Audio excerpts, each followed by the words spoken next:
சங்கீதம் 29. பலவான்களின் புத்திரரே, கர்த்தருக்கு மகிமையையும் வல்லமையையும் செலுத்துங்கள், கர்த்தருக்கே அதைச் செலுத்துங்கள். கர்த்தருடைய நாமத்திற்குரிய மகிமையை அவருக்குச் செலுத்துங்கள், பரிசுத்த அலங்காரத்துடனே கர்த்தரை தொழுதுகொள்ளுங்கள்.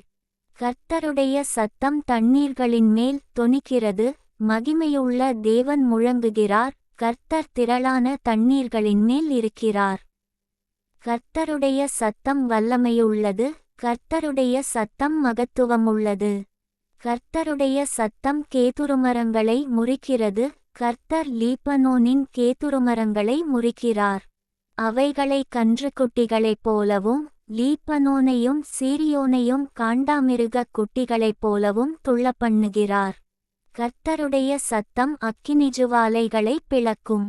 கர்த்தருடைய சத்தம் வனாந்தரத்தை அதிரப்பண்ணும், கர்த்தர் காதேஸ் வனாந்தரத்தை அதிரப்பண்ணுகிறார். கர்த்தருடைய சத்தம் பெண்மான்களை ஈனும்படி செய்து காடுகளை வெளியாக்கும், அவருடைய ஆலயத்திலுள்ள யாவரும் அவருடைய மகிமையை பிரஸ்தாபிக்கிறார்கள். கர்த்தர் ஜலப்பிரவாகத்தின் மேல் உட்கார்ந்திருக்கிறார், கர்த்தர் என்றென்றைக்கும் ராஜாவாக வீற்றிருக்கிறார்.